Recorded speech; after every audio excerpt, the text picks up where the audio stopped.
बिस्मिल्लाहिर्रहमानिर्रहीम। अस्सलाम वालेकुम जी बच्चे, आज फर्स्ट ईयर का 8th लेक्चर है चैप्टर 1 का स्टाइकियोमेट्री का। इस चैप्टर में हम जो लास्ट टॉपिक हमने पढ़ा था लास्ट लेक्चर में, अगर आपने सुना हो, लिमिटिंग रिएक्टेंट, एक्सेस रिएक्टेंट, उनका डिफरेंस और लिमिटिंग रिएक्टेंट की आइडेंटिफिकेशन, उससे रिलेटेड एक एग्जांपल करेंगे और एक एग्जांपल 1.6 करेंगे जो उससे रिलेटेड नहीं है, हटके है। तो हम कोशिश करेंगे कि ये दो एग्जांपल्स आज के लेक्चर में डिस्कस कर ली जाएं।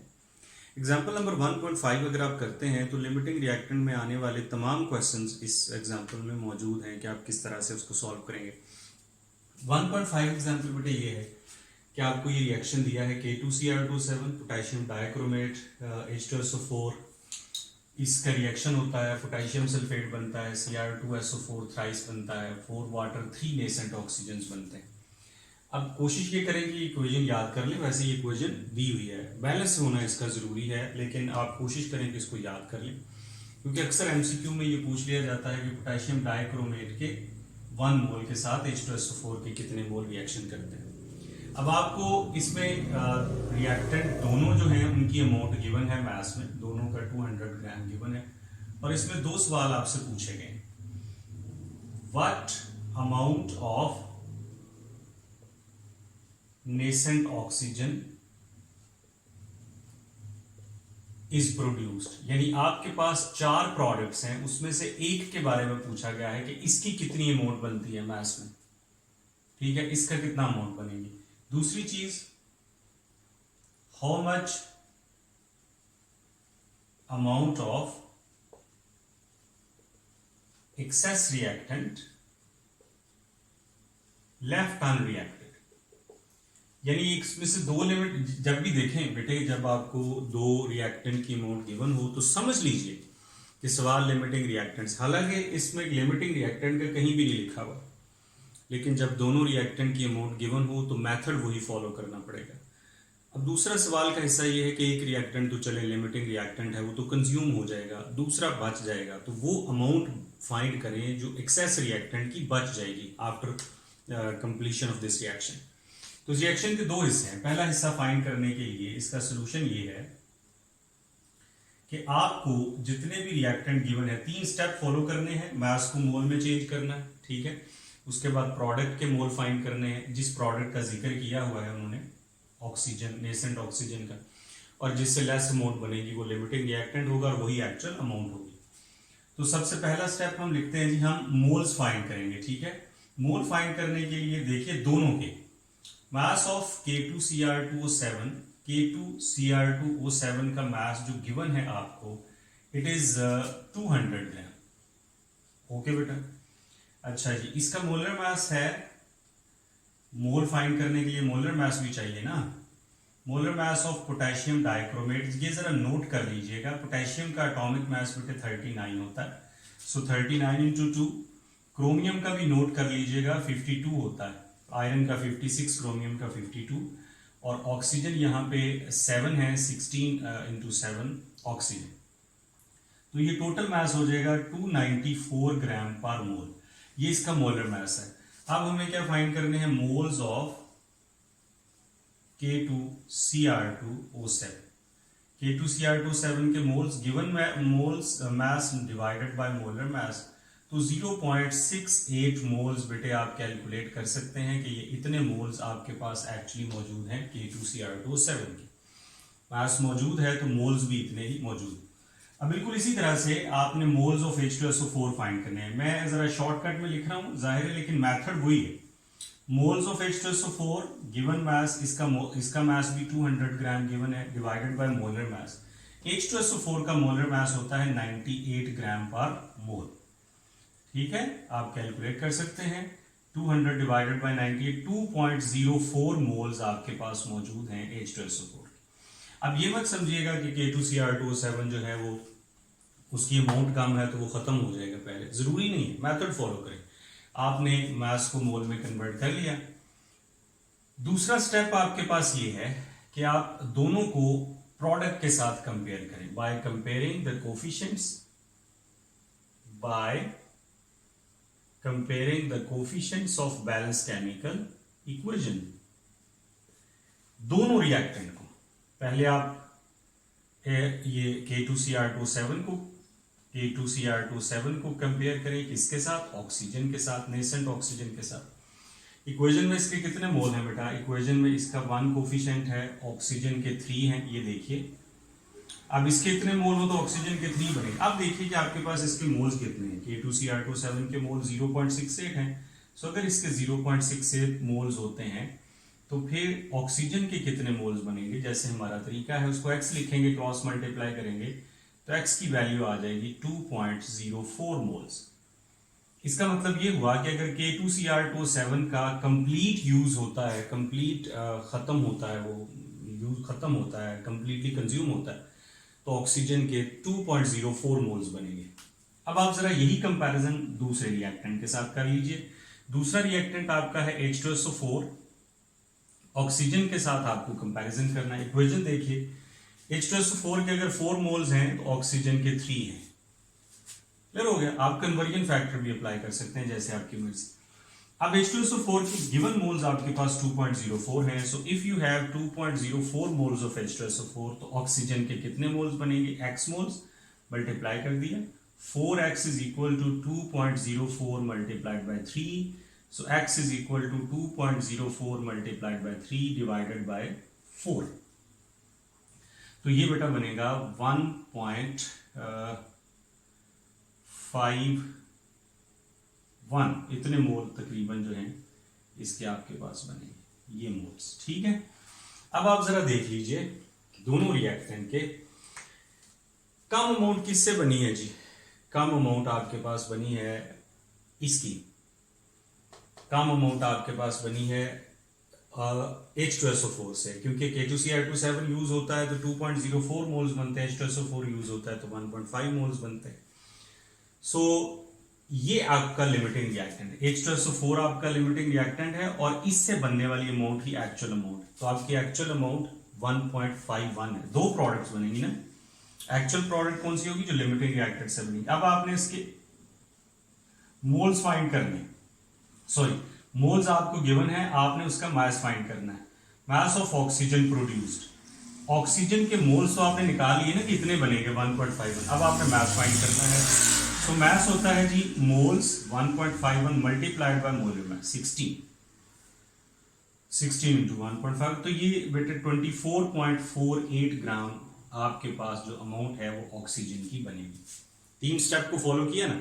सबसे पहले क्या किया, रिएक्टेंट के मोल्स को मास को मोल में चेंज किया, फिर कंपेयर करके दोनों से कंपेयर करके प्रोडक्ट निकाली, कौन सी प्रोडक्ट जिसका क्वेश्चन में जिक्र है।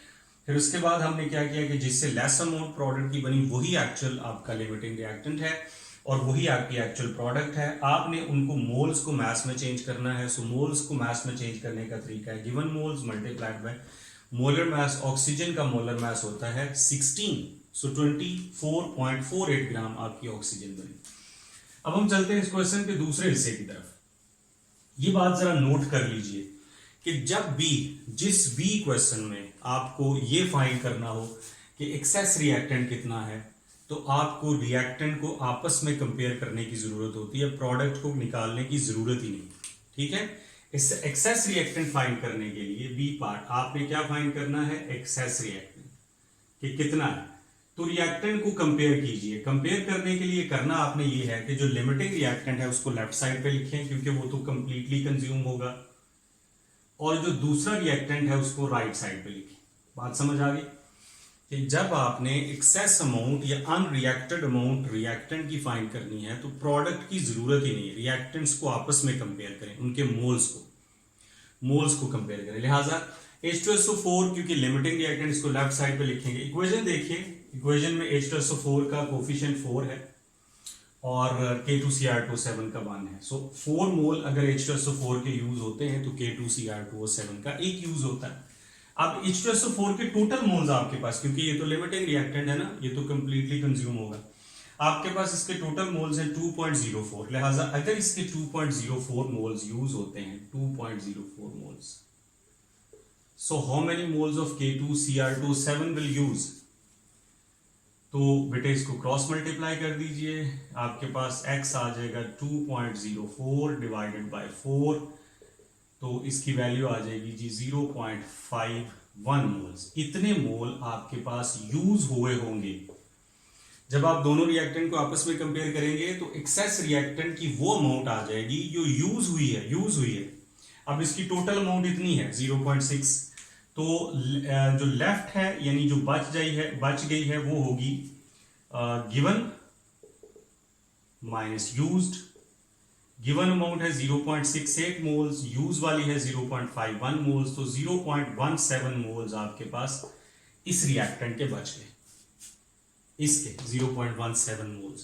अब 0.17 मोल्स को मास में चेंज करना है, सो मास कितना होगा, यहां पे आ जाइए, इधर सवाल को सॉल्व कर लीजिए। Mass of K2Cr2O7 left unreacted. इसमें वही तरीका है बेटा मास फाइंड करने का, मोल्स मल्टीप्लाइड बाय मोलर मास। इसका मोलर मास कितना है जी 294, तो तकरीबन 50 कर लीजिए, 49.9 ग्राम, इतने ग्राम जो है वो इसके यूज बच जाएंगे। 150 ग्राम तकरीबन यूज हो जाएंगे और 50 ग्राम तकरीबन जो है वो अनरिएक्टेड रह जाएंगे। सो दो सवाल थे, जब आपको एक्सेस रिएक्टेंट फाइंड करना है या आपको अमाउंट फाइंड करनी है किसी प्रोडक्ट की, दो रिएक्टेंट की अमाउंट गिवन हो, तो 3 स्टेप फॉलो करने पड़ेंगे। मास को मोल में चेंज करें, फिर उन मोल्स के जरिए प्रोडक्ट के मोल कैलकुलेट करें दोनों के साथ कंपेयर करके, जिससे लेस अमाउंट बनेगी वो लिमिटिंग रिएक्टेंट होगा और वही एक्चुअल अमाउंट होगी। फिर उसके बाद आपने चेंज फाइंड करना है एक्सेस अमाउंट, तो रिएक्टेंट्स को आपस में कंपेयर करें, limiting reactant on left side and excess reactant on right side, unitary method apply करें। सबसे पहली इंफॉर्मेशन इक्वेशन से लें, आगे वाली इंफॉर्मेशन आपको गिवन है, एक्स की वैल्यू फाइंड करें, ये वो अमाउंट होगी जो यूज होगी। अब आप जरा ओरिजिनल अमाउंट देख लीजिए, ओरिजिनल में से यूज वाली माइनस कर दें तो डेफिनेटली बाकी अमाउंट बच गई। फिर उसको मोल्स में चेंज करने, मोल्स आ जाएंगे, मास में चेंज करने के लिए क्या करेंगे, मल्टीप्लाई कर देंगे मोलर मास। ये थी आपकी एग्जांपल नंबर 1.5। अभी हम चलते हैं जी एग्जांपल नंबर 1.6 पे। एग्जांपल नंबर 1.6 बस बाय चांस यहां पे दे दी गई है, ये इस टॉपिक से नहीं है, लिमिटिंग रिएक्टेंट के टॉपिक से नहीं है, इससे हटके है, लेकिन जाहिर है हमारी बुक में है तो हमें इसको देखना है कि किस तरह से। एग्जाम्पल नंबर 1.6 जी, एग्जाम्पल नंबर 1.6 बेटा ये है कि आपके पास 20 ग्राम गिवन है H2SO4 के, और H2SO4 जो आयोनाइज होता है वाटर में वो इस तरह से होता है कि 2 हाइड्रोजन आयन बनते हैं और एक जो है वो सल्फेट आयन बनता है। 3 चीजें इसमें आपको फाइंड करनी है, नंबर ऑफ मॉलिक्यूल्स H2SO4 के मॉलिक्यूल्स, दूसरी चीज number of ions, positive ion कितने बने, नेगेटिव कितने बने और टोटल कितने बने, और mass of individual ions, mass of individual ions. ये 3 चीजें आपको फाइंड करनी। सबसे पहले मॉलिक्यूल फाइंड करने के लिए क्या तरीका होता है बेटा, बहुत आसान है जी। मॉलिक्यूल फाइंड करने के लिए नंबर ऑफ मॉलिक्यूल्स, मोल्स या मास अगर गिवन है तो mass, given mass divided by आपके पास आ जाएगा जी molar mass of H2SO4 multiplied by Avogadro's number. So 20 divided by H2SO4 का मोलर मास 98 है, 6.02 10⁻23। इस तरह से आपके पास इसके जो मोल्स हैं वो आ जाएंगे, सॉरी नंबर ऑफ मॉलिक्यूल्स आ जाएंगे जी। तो आपके पास इसके मॉलिक्यूल्स आ जाएंगे 1.228 इंटू 10⁻23। ये आपके पास सल्फ्यूरिक एसिड के मॉलिक्यूल्स आ गए। पहला सवाल हल हो गया। इस क्वेश्चन का दूसरे पार्ट की तरफ जाते हैं जी। आपने आयंस फाइंड करने हैं, सिंपल सा मेथड है, कंपेयर कर लीजिए बेशक, ठीक है, बाय कंपैरिजन।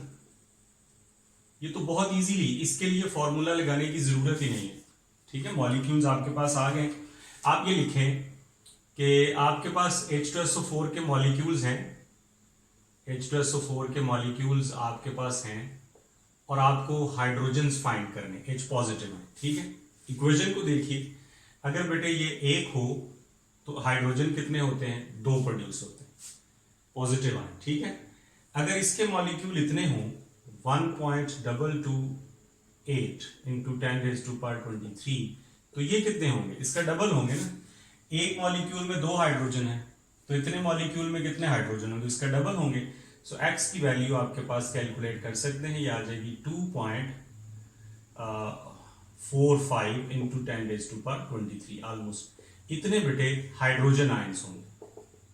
ठीक है, अब जरा सल्फेट आयन को देख लीजिए। सो H2SO4 को और सल्फेट आयन को कंपेयर कीजिए, इक्वेशन की हेल्प लीजिए। इक्वेशन में इसका कोफिशिएंट 1 है और SO4 का भी 1 है। सो इसका 1 मोल बनता है, इसका भी 1 बनता है। इसके अगर मोल्स इसके अगर मॉलिक्यूल 1.228 10⁻23 हैं, तो इसके भी 1.228 10⁻23 आयंस बनेंगे। तो इतने आपके पास आयंस बनेंगे, यानी जितने H2SO4 मॉलिक्यूल्स हैं उतने ही आयंस बनेंगे सल्फेट के, और उसका डबल आयंस बनेंगे हाइड्रोजन के। इन दोनों को ऐड करेंगे तो ये टोटल आयंस आपके पास आ जाएंगे कि पॉजिटिव और नेगेटिव टोटल आयंस कितने बनते हैं। इस क्वेश्चन का तीसरा जो हिस्सा है वो मास ऑफ इंडिविजुअल आयन है। ठीक है, यानी पॉजिटिव आयन का मास फाइंड करें और negative ion. So C part, mass of hydrogen ion, ये फाइंड करने के लिए हम फॉर्मूला अप्लाई करेंगे बेटे। Number of particles is equal to given mass multiplied by molar mass divided by molar mass into Avogadro's number। ये formula apply करेंगे, इसमें से हमें ये चीज फाइंड करनी है। अब नंबर ऑफ पार्टिकल की जगह नंबर ऑफ मॉलिक्यूल नहीं लिखेंगे जिसका मास फाइंड करना है, मास हाइड्रोजन का फाइंड करना है। So number of hydrogen ions, ठीक है, number of hydrogen ions, number of H positive ions is equal to mass, जो आपको फाइंड करना है, मोलर मास। हाइड्रोजन का मोलर मास 1.008 होता है, Avogadro's number 1.602 10⁻23। Number of hydrogen ion कितने हैं जी, 2.45 10⁻23, और mass divided by 1.008 multiplied by 6.02 10⁻23। ये किस लिए लिखा 1.008, हाइड्रोजन का कितना मास होता है, इतना ही होता है ना। सो हम इसमें से मास फाइंड कर लेंगे, मास ऑफ हाइड्रोजन आयंस, ये आपके पास आ जाएगा जी 2.45 10⁻23 multiplied by 1.008 divided by Avogadro's number 6.02 10⁻23। तो आपके पास हाइड्रोजन आयंस का मास आ जाएगा 0.411 ग्राम। 0.411 ग्राम आपके पास हाइड्रोजन का मास आ जाएगा। ठीक है, अब सल्फेट आयन का मास फाइंड करने के लिए ये फॉर्मूला भी लगा सकते हैं कि number of sulphate ion mass over molar mass. Sulphate ion का मोलर मास 96 होता है इनटू एवोगैड्रोस नंबर। लेकिन दूसरा तरीका ये भी है कि आपके पास देखें, mass of sulphate ion, total mass में से आप हाइड्रोजन आयन का मास फाइंड माइनस कर लीजिए, मास ऑफ हाइड्रोजन आयन।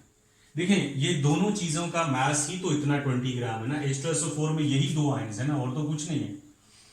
तो H2SO4 का जितना मास है इन दोनों का सम करके तो उतना ही होगा। अब हाइड्रोजन का आपके पास 0.411 है, तो बाकी सल्फेट का होगा, लिहाजा मास ऑफ सल्फेट आयन होगा टोटल में से 0.411 जो है ये माइनस कर दीजिए, तो 19.59 समथिंग जो है 19.58 ग्राम तकरीबन, ये आपके पास आ जाएगा मास ऑफ सल्फेट। ठीक है जी, आपने वही फॉर्मूला नंबर ऑफ पार्टिकल वाला अप्लाई किया और तीनों मैसेज जो है वो फाइंड कर लिए। इंशाल्लाह नेक्स्ट में हम लिमिटिंग रिएक्टेंट की एक और एग्जांपल और लास्ट टॉपिक यील्ड इंशाल्लाह पढ़ेंगे और ये चैप्टर फिर खत्म हो जाएगा।